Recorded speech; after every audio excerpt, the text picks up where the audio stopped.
Hello, listeners. Welcome back to Munching on Molecules. Today we have a very, very special guest, Christine Couvelier, coming in to talk to us today. And we are so excited to dig in. Needs no introduction. We'd love to just kind of kick it off from this point because we've been wanting to have you on the show for so long, Christine. Your work in the food industry, in innovation, in food rescue, sustainability. We're excited to dig into all of it and to learn more about you as a person and all the awesome work you're doing in the food industry. So thanks for joining us. Thanks, Christine. Thanks, Laura. I have been looking forward to this for a long time. Wonderful. Okay, well, perhaps we'll kick it right off. Yeah, tell us about your journey. How did you get into this wonderful world that we share called the food industry? It's the only thing I've ever done for my whole life. I have never had another job except in the food industry. I am passionate about food. There is nothing else that makes my heart beat faster than to think about food and innovate and think of the future of food.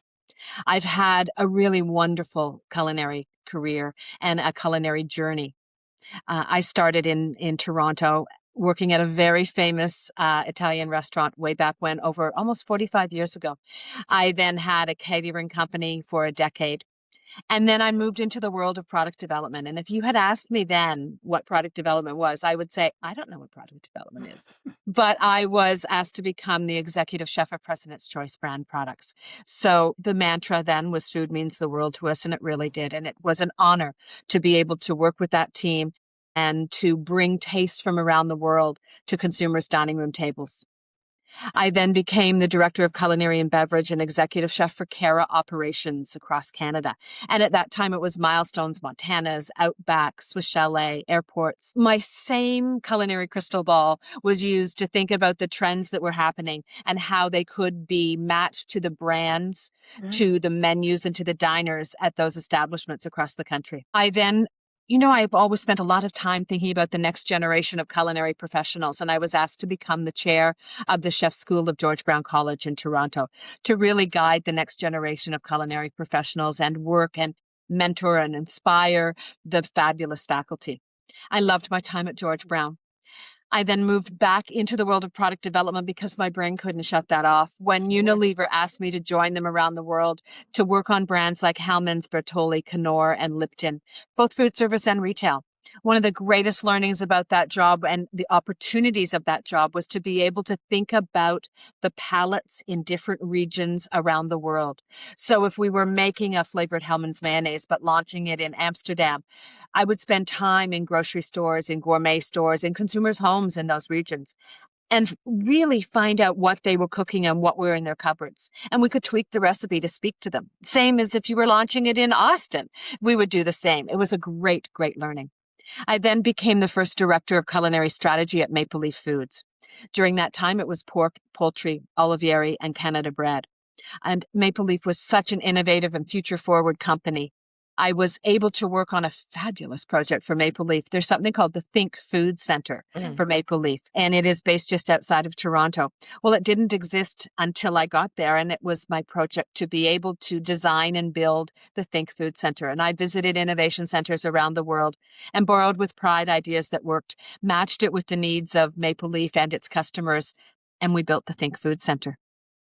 I then left the East Coast, moving to the West Coast, to be able to launch my company, Culinary Concierge, and I launched that 18 years ago. And it's really an opportunity for me to help customers around the world think about the future of food. You can find me at conferences and conventions. I often give my Trend Watch report, which has been around for 35 years, looking at emerging, developing, and existing trends. I do a lot of innovation and ideation sessions. I can sit on a number of different boards at any time to be able to think about the future of food. One of the companies that I was lucky enough to have as a client, and I became their president, was Trendi. And Trendi was based in Vancouver, and it was all about otherwise wasted fruits or vegetables. And through robotics and technology, we came up with a fabulous freeze-drying solution to tackle the food waste issue and have the what's possible solutions. Along the way, I have worked for a number of different culinary colleges to be able to set them up for future success. thinking about curriculum, thinking about faculty needs, thinking about what the industry needs now at the same time as what are you teaching that next generation. I'm the national chair of the board of directors for Taste Canada, Canada's Cookbook of the Year Awards, because I love cookbooks. I am the chair of the board for Food Day Canada, carrying on Anita Stewart's incredible vision and passion for shopping, cooking, and dining like a Canadian. I as well sit on the board of Culinary Arts Switzerland, a fabulous culinary school.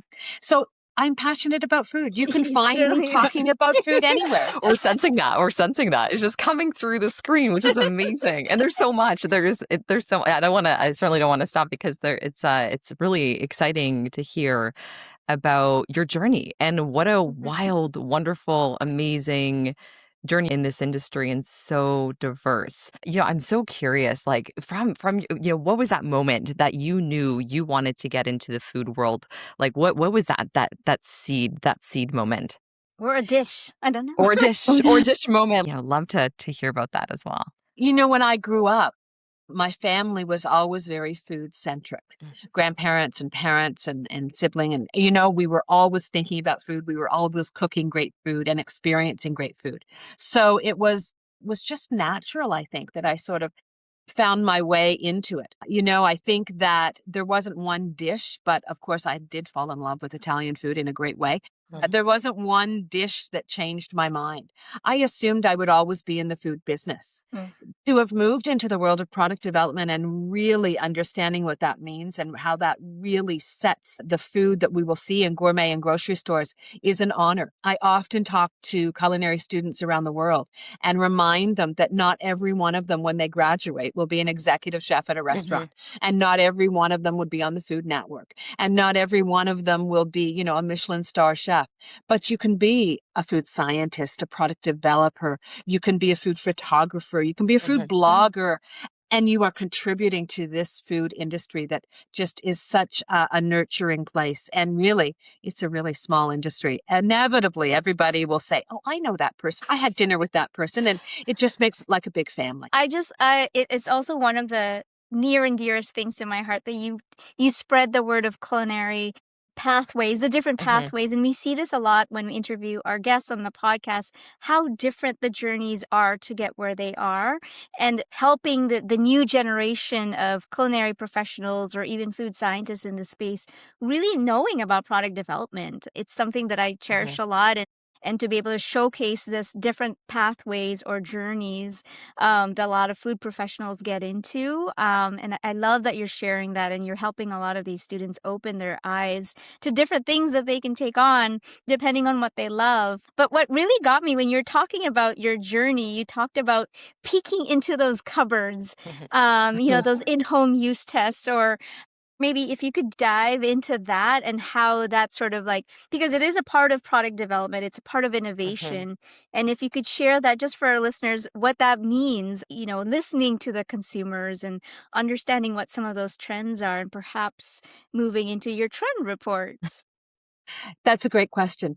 Whether you're doing product development for a product that's going to be on a gourmet or grocery shelf, or whether you're designing new menu items in a restaurant, if you don't know your customer or know your client, it's not going to succeed. We're not just going to create a new product to sell once. The reason we go to all this work and make fabulous products is for repeat purchase. Now, you know me, and my tagline is taste, taste, taste. And I say that a lot in my speeches and in my Trend Watch report, but it is all about taste. That's the memory. That's why you're going to tell your friends and family that you've been to a great restaurant or you've bought a fabulous new product at the grocery store. It's all about taste. So, for instance, if you were going to come up with a new salsa and we were going to sell the salsa in Toronto or Vancouver, the heat level may be a certain level. If your customer also was a salsa manufacturer who was selling in the United States and you were going to launch that salsa in Texas, that heat level better be pretty high because it's how they accept heat. It's what's used to be in their food products. It's what their palate is comfortable with. So knowing your customer is critical when you go about the world of product development and research and development. The other thing I always do in any big R&D project is I think about category and competitive analysis. What's the gold standard?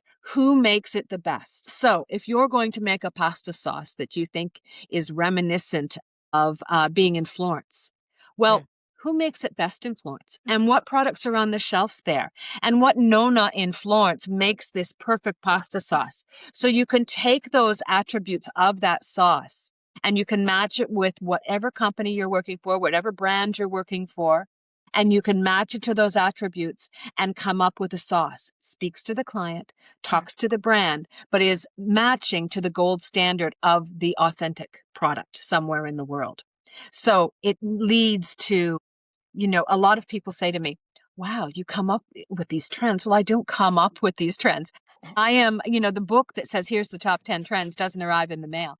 I'm out there at conferences, conventions. I'm talking to chefs and product developers around the globe. I'm spending so much time in gourmet and grocery stores, you have no idea. But what I'm really doing is tasting so that my palate and my memory is filled with these different tastes and trends. And it can then identify itself as a trend or a fad. Because a lot of people say to me, is this a fad? Is it going to last? Or is it really going to be a trend? And often it's neither. Often it just becomes part of our food industry and our food world and something that consumers are used to. So looking outside, being very externally focused, thinking of category and competitive analysis and jumping into the project. Now, it's not that easy. We all know that. But those are things that I really pay attention to. And if I'm working with someone who's new in the industry, particularly in the R&D field, those are a lot of the things that I spend time with them in grocery stores. I spend time doing benchtop samples and really paying attention to all the little details and thinking about who's going to eat that product. I love that. It's very much putting the customer at the focus of everything that we do. And to your point, the tasting piece is so important. And I love it in your signature as well. It's everywhere. It's so good because it's such a wonderful reminder because that's what connects us. That's that connection to the experience, the location, and it just transforms the whole experience. What I hear is also building that flavor library as well and almost like storing that for future use as well. That is awesome. And I love that because you can hear the passion upon that discovery and also just being curious about the process because what we, working in development and working on the creation side, it's like sometimes you can be like, this could be the coolest product in the world, but it's like, okay, well, who is this built for? Right. And who is this serving at the end of the day? And it's really awesome to hear about your perspective and really digging into the grocery stores, looking in people's cupboards, having those conversations, going to Florence and assessing, okay, who's doing it best in this region and linking that into the products that you're designing for those customers that will have those expectations. What a cool, well-rounded way of looking at development. And I'm sure it's got to be such a joy to do that too. It is. And it is hard work to get a product on the shelf. We Yes. know how long it takes. We know how hard it is. We know that today, if you launched a product and it was on a grocery shelf, in the neighborhood of 80 to 85% of products launched today won't be there in 12 months. And we know we've all bought products and brought them home and thought, this is going to be great. And we've tasted it and thought, how did that end up on that shelf? Yeah. It's the same amount of work. It's the same amount of time. It costs a great deal of money for those products to be launched. So taking those details into account, it doesn't mean I've hit a home run every time, but it certainly means that I try to follow those paths to success. I love that you shared that general guideline. I always like to call those industry standards that no one really talks about. It's that gold standard, talking about your consumer, understanding their pain points, always asking those questions, the why, how, when, how much. Yes, how much? Would it lead to that second moment of truth when they put it in their mouth after they've captured it on shelf? And so I think what really captivates me when you were talking about the travel and really understanding the global palate, you had shared with us earlier about your recent food trip to France. And I'm wondering how that experience has sort of influenced your culinary lens or your approach to taste and trends. If you could share a little bit of that. Of course. decades and decades ago, when I had my catering company, I used to teach a lot of culinary classes to the general public because I'd love to share it. I'm not the only one that should know tips and tricks for recipes. Mhm. And I would go on these tours myself or go to food shows, and I would come back and I would tell stories during my cooking classes. I've eaten here, this chef cooked this, then we went to this market. And one day in those cooking classes decades ago, someone put their hand up and said, "Could I come with you?" And it was like an aha moment of course you can. So I used to, when I had my catering company, I would lead tours to Chicago, San Francisco, New York, London, England. And what better than to surround yourself with like-minded people who love to eat and go to markets and cookbook stores and find the perfect little dish to serve it on or whatever. And all through my career and my culinary journey, any company I worked for, I would always take my teams and we would go together on food experiences. Have to go and find where the taste and trends are happening to be able to know how to translate that and bring it back. To a lot of global brands that I worked with, they would be interested in launching certain products. Once I had a brand and they wanted to launch a bakery products in the Northeast United States. Well, off we went to Boston and we ate every pastry known and every loaf of bread and looked at how the culinary adjectives were used to describe the products, what the bakeries were doing, the aromas, the scents, the packaging, the fonts, the color. We looked at it all before they launched. So I've always done that. And recently, a couple of months ago, I took a group of women to Paris and the Loire Valley. And it was amazing to surround myself with a group of people who loved great food and were up for an adventure. And we spent time in Paris. We went out to Charité-sur-Loire and had some tastings in Sancerre and Brocanté flea markets. But one of the great things we did in Paris is we had a walking tour one day. And it was reminiscent of where Julia Child may have loved to buy her cheese or buy her bread or go to a foie gras store and certainly end up at the store that Julia bought her knives and her copper pots. And it just makes your heart sing to know that those places are still there, that we can experience at them. And they really influence how you cook. And it's more than a food memory. I know when I reach for that little pot or when I reach for that knife that I bought, I just think, wow, that's a great memory. So I'm resurrecting it again with not only clients that I have, but with the public, because so many people in the last month or two have said, "Can I go?" So I'll be doing a number of France tours next year. Amazing. I'm going to do a U.S. Southern barbecue tour, Oh which my gosh. can you imagine Oh all the my rubs gosh. and the sauces and the spices and the briskets and oh my, it'll be spectacular. And I'm going to also do one in London, England. Along the way, there'll be guest chefs that pop in and out who Love it. are with me on the trips and really add to the flavor of the trips. So and I think you girls should come along on one of these trips. Yeah, I was gonna let say me we're gonna know have to about capture all the detail because I'm already I'm already dreaming about it. The way you describe it, I'm like it's so much imagery, and I'm like I'm excited. I can smell the barbecue or Oh, like think yes. about the cheese, and yeah, what a wonderful experience. It's not just traveling. Traveling is incredible when you layer in the history and the culinary and the whole expression behind it. Oh my gosh, sign me It's up. really a chance to taste the place, to really Yeah. know the culture and to really know the people Super that live cool. there. Yeah, I love that. Okay, I was gonna ask, because I'm sure a lot of people are wondering, so this in terms of the dates upcoming, Mhm. can this be found on your website or simply following along, on social? What's the best All way of for the people? above. Okay, amazing. So certainly before the end of the year, I'm going to put all the dates up on my Great. website, which is culinaryconcierge.com. On my social, I always post pictures of what I'm eating and where I'm eating, and I'll post some information on the trips too. My social Oh, is every one of them is taste, taste, taste. I Funny. love Love it. it. So absolutely. And anybody can also reach out to me via my website.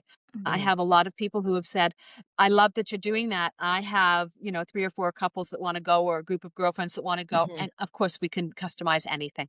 Oh, so Oh my amazing. goodness. Okay, I think we could talk about this all Mhm. day because it's so exciting, and we love travel and food and obviously wonderful people. What we heard earlier also is your passion for rescuing food Mhm. and really looking at solutions for food waste. Would love to dig into some of your work in this space because it's really important. And I think also just in terms of the awareness of our environment, thinking about ways that perhaps we can also get involved as industry professionals as well. But I'd love for you to cover that for us. Absolutely.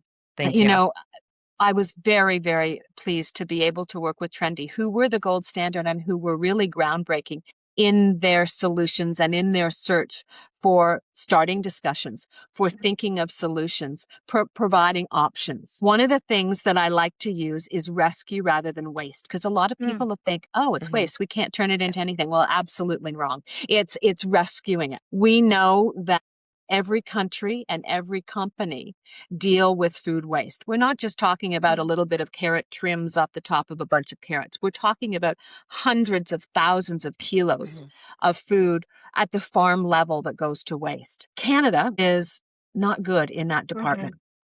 And if we add it up coast to coast, the amount of product it is growing in farmers' fields coast to coast, an extraordinarily high percentage ends up in landfill. It's after it's been given to animals. It's after it's been turned into fertilizer. It goes and ends up in landfill. So first of all, we should hug every farmer we meet because they continually go out there and again plant crops so that we can all enjoy great food. We grow enough food in the world and we can't feed everyone in the world. And as a chef, that hurts my heart because there's nothing better than I like than feeding people. So that really is something that we all have to come together as and think about solutions and think about what's possible. That's not just Canada, that's every country and every food company in the globe. And so there are innovative solutions being had. When you think of product development, and so you're coming up with a great new product in it. It has some fruits and vegetables in it. There's no reason that can't be made with rescued fruits and vegetables. That's a point of differentiation from your product to others that could be on the grocery or gourmet store shelf. But there are solutions to think about. Do you freeze dry? Do you dehydrate those products? What do you do to extend their shelf life? What do you do so that you can then turn them into something else? And being a product developer is all about how to make one product into something else. It's more than upcycling. It's really thinking about the future of food. We have all heard and read in our industry newsletters and our industry magazines that many companies, food companies, have said they want to reduce their food waste by a certain percentage by a certain year. And a lot of people are tackling this, and you guys are nodding because I know you've read this too. But it's harder than just saying it. And people are realizing that it's going to take a lot of work. But if we don't do this, it's not boding well for the future. It's also something that I talk about when I'm talking to culinary students and the next generation of culinary professionals, because we aren't going to solve the problem. They will inherit the problem. So we have to include them in solutions. We have to include them in realizing, oh, wait a minute. It's bottom line, whether you're making a product or whether you're in a restaurant. It's bottom line. You can't have food waste. We go to restaurants, and so it could say homemade croutons on the salad. That means there was bread left over from the night before, and the chef realizes it's going to, his bottom line and the food cost is going to go up, so it better become something else, and it becomes a crouton. That's a simple solution. Just sitting in on a CIFST seminar this morning on the manufacturing waste that happens. So, for example, the valorization of onion peel, because when it comes to those manufacturers that get large white onions to grade and chop them up and put them into different types of food service applications, the peels are still left over. So they were looking at using the onion peels as a possible antimicrobial and pumice as well, which I think is super neat and interesting. So There's so much big time. application there, just in the manufacturing side, which has large volumes to begin with. Totally. So imagine pumice. Imagine you own a juice pressing company. Yeah. You're pressing your juice. It doesn't have to be made with grade A fruits. Very true. You can start with number 2s and number 3s. But after you've made your juice and you've pressed your juice, that pumice is filled with vitamins and nutrients. Yeah. What if you freeze dried it? What if you dehydrated it and you used that powder or those pieces to put in dressings, marinades, drizzles, all of the above? You could put it in ice creams. It can rehydrate itself Yeah. if you've dried it. You know, I have Mhm. an example, and it brings it to life for a lot of people. Imagine you're a company that makes pasta sauce or ketchup, Mhm. and you are shipping tomatoes to your manufacturing facilities. You're shipping water, you're shipping weight, and you're shipping a perishable product. And I love fresh tomatoes. But imagine if you could rescue those tomatoes that would otherwise go to waste at farm level and freeze-dried them, dehydrated them, they became a powder, and you shipped that to your manufacturing facility. Mhm. It weighs less to ship, Mhm. is shelf stable. It doesn't go bad like a tomato is going to go bad before you can use it. And I'm not saying don't use fresh tomatoes, but that can be rehydrated and added into your manufacturing process of making a pasta sauce or a ketchup. Mhm. Yeah. That's a point of differentiation. Mhm. That's saying I am doing, as a company, I'm doing something great for the future of food, at the same time making an incredible product. Love that. Yeah. Great example. Yeah, exactly. No, that's wonderful in terms of examples, and there's so much more. And I think this could be a whole segment on food rescuing. And I love that positioning because it's showing the value and it's showing the opportunity to incorporate additional benefits into food products for nutrition, for sustenance, for supporting the bottom line as well. Because at the end of the day, the costing side of it as well. So I think there's so many opportunities here. And I think it's being able to share that information. I think you do such a wonderful job just to be able to look at different solutions, plugging it in, thinking about different frameworks. And we have to work together on this because it's not just done in a silo. It's something that the full supply chain piece needs to be interconnected. And I think also, getting students engaged in understanding that there's value with these ingredients day one in the kitchen. Totally. And at home, and what you mentioned, Laura, about, the onion peels and some of these networks and these associations sharing information around opportunities to really leverage these ingredients and opportunities to rescue. So thanks for digging into that for us. We almost need a food rescue I market. I don't know.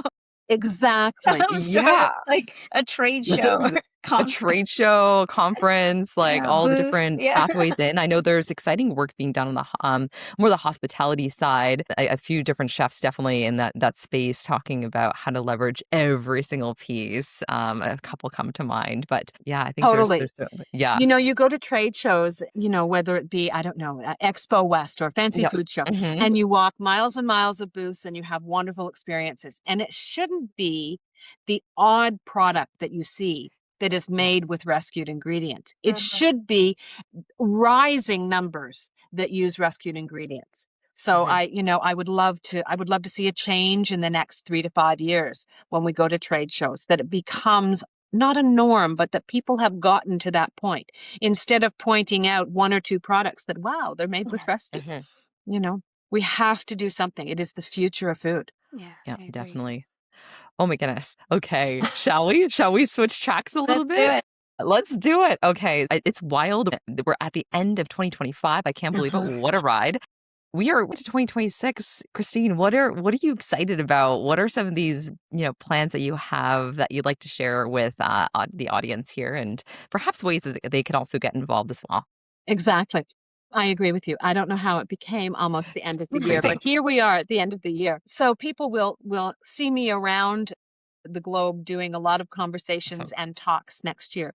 One of the ones I'm most excited about is that I will be speaking at the National Conference for the Research Chefs Association. It is in Colorado this year, and it is in May. No, sorry, it is not I in think May. it's It is in March. March. March 9 Yes. or something. Yes. Exactly. And so it's going to be fabulous. And I'm going to be talking all about tastes and trends and presenting my Trend Watch report. And so for next year's Trend Watch report, it's called Hello Delicious, Move Over Kale. And Love that. Love it. and really thinking about what we're going to see. I've done a Trend Watch report for over 35 years. And I look at emerging and developing and existing trends because not everything moves at the same speed. Something can move really fast and fall right off the radar, and something can stall, and then something just all of a sudden is always in our purview and in our stores. So, I think back to 2025. and some of the items that I think are going to hold over until next year. Certainly one of the big tastes in 2025, which we're going to see lots more innovations as we go into 2026, is spicy. Sweet Okay. and Yeah. spicy. That's yeah. Yes. Right? And we never Mhm. expected 12 months ago that spicy will have taken us over. Hot honey is now a norm. Hot Mhm. honey isn't something that's new and innovative and different. You're going to see even more of it. Mainstream QSRs, you're going to see hot honey everywhere. But isn't that exciting Yeah. to be able to say, where is it going to show up? Is it going to Love be that. hot honey ice cream? Yes, let's watch. It's going to be hot honey ice cream, not just a potato chip. It's going to be whipped with yogurt or cream cheese and be spreads. It's going to be everywhere. So I can't wait to see where hot honey goes next year. I would continue on the knowing where your food comes from. So talking to the farmer. I think that one of the big things that is going to happen next year, and we've started to see it this year, olive oil plays a huge part in our daily consumption and in our cooking methods. People are now understanding that cooking with olive oil is a good thing. It's not something that just stays on the counter and you drizzle it on a salad. No, cooking with olive oil is going to be a big thing. Consumers know more about food now than they ever have before. So those really future forward, innovative companies are paying attention. They know who their customers are. They're paying attention and they're finding out what's important. Is it gut health? Is it overall health? Is it quick weekday meals and they need solutions to put food on the table? We come full circle a lot of times with trends. This year we saw a number of cocktail and mocktail trends that were very retro focused.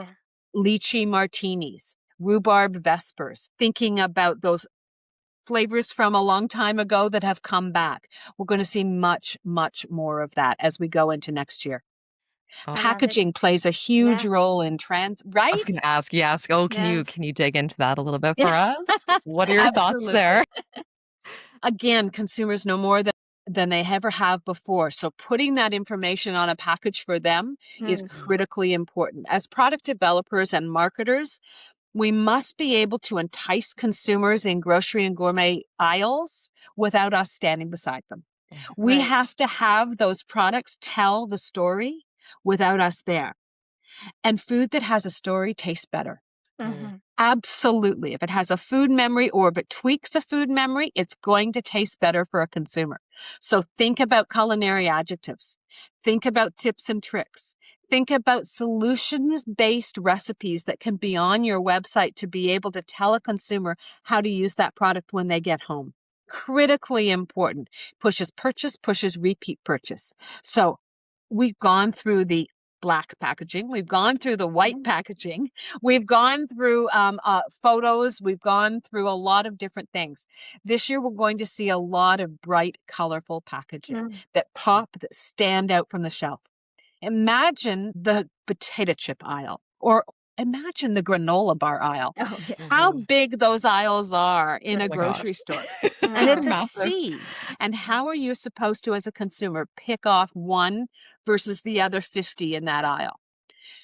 Think about the color. Think about the vibrancy. Think about bringing that product to life for that consumer before they put it, one or two in their grocery cart. So good. Yeah, I don't know. Is the QR code here to stay on packaging? Because sometimes I feel like, oh, that's a little too much.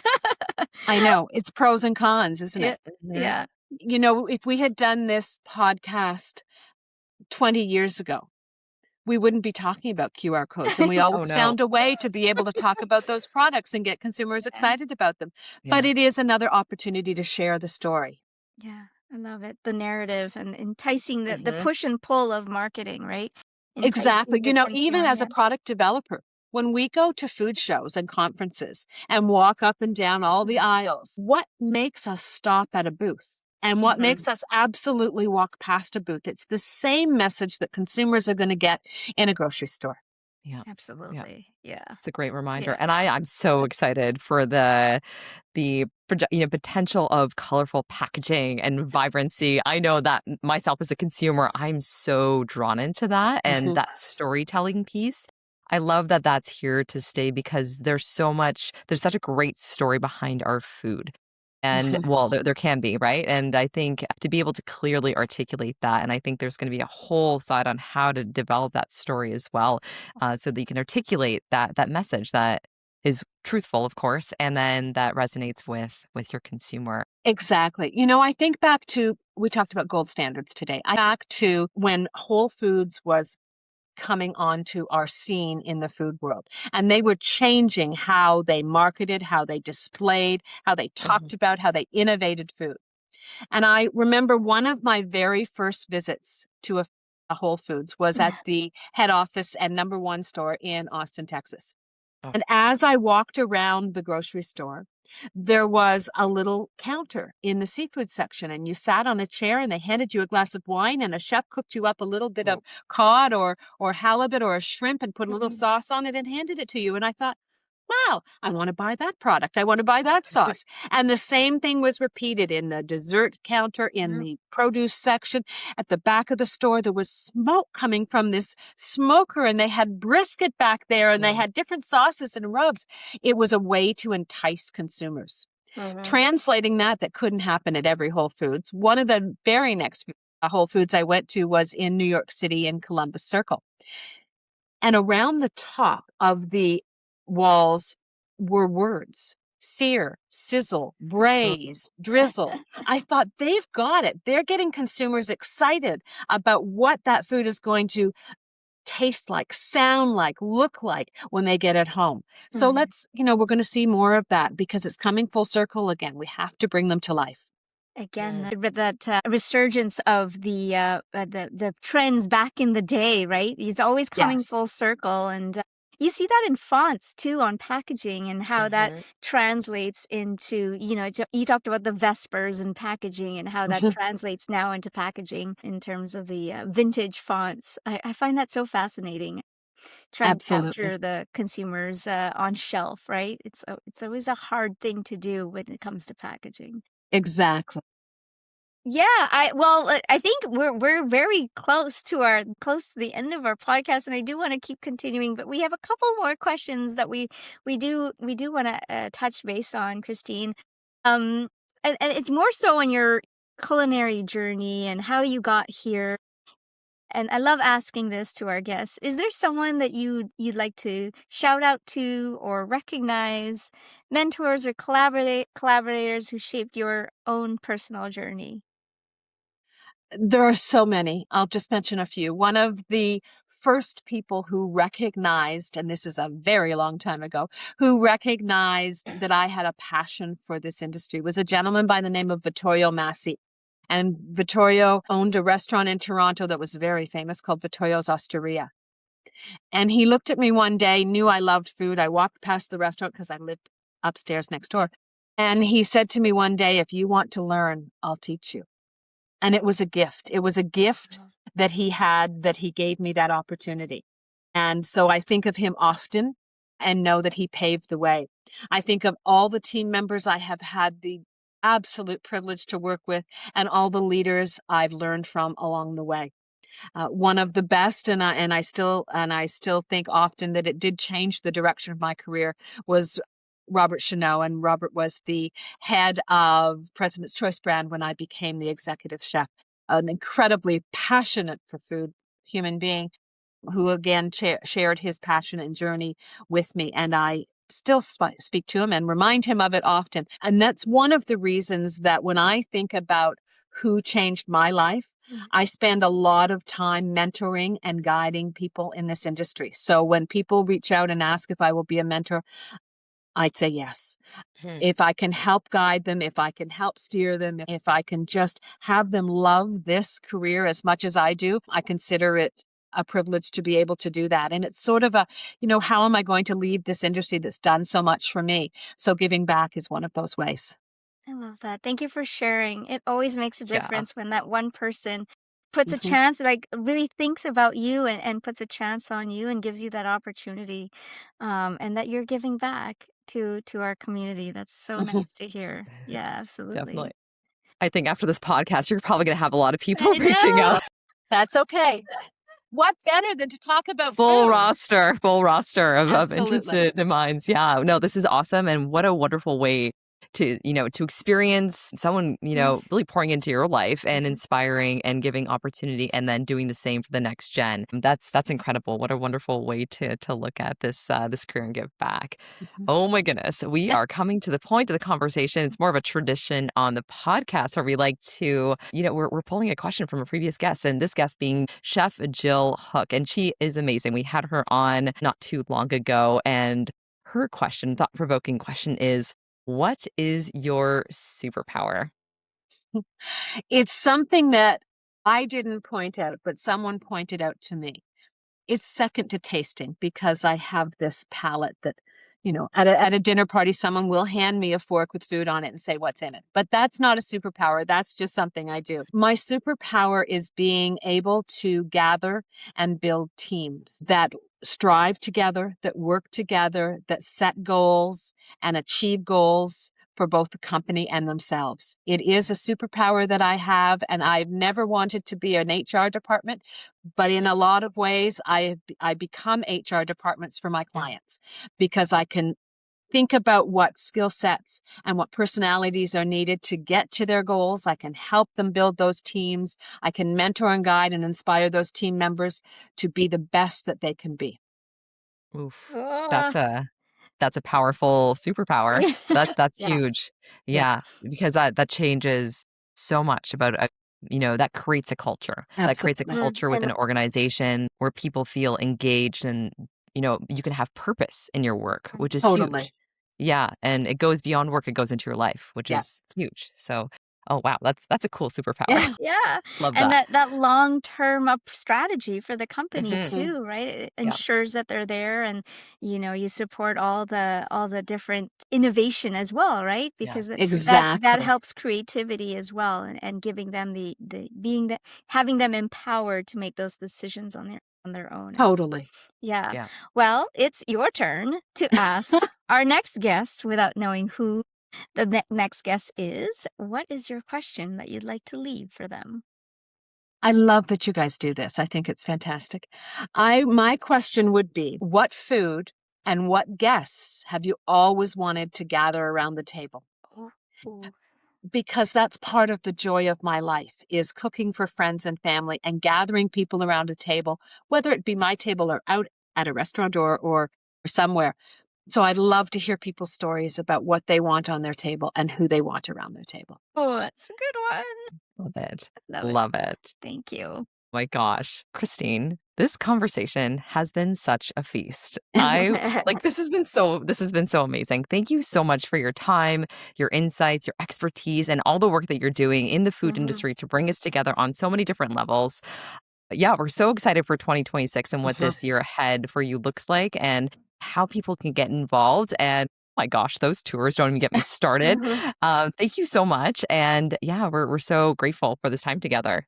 Thank you so much for asking me, Christine and Laura. You guys do so much to tell people stories, to really have the whole industry come together. And it is fantastic what you do. Oh, thank you. Thank you. And if our listeners want to get a hold of you, we'll definitely put your contacts and details on the show notes. And then also when you're ready with those dates for those food tours that we're so excited to be part of, Yep. we'll I make sure we definitely will. amplify. Incredible. Yes, have anybody reach out because there's nothing better than talking about food and working on food together. Yeah. Oh my gosh. My bag's already packed. Let's go. Right. Thank you. Thank you.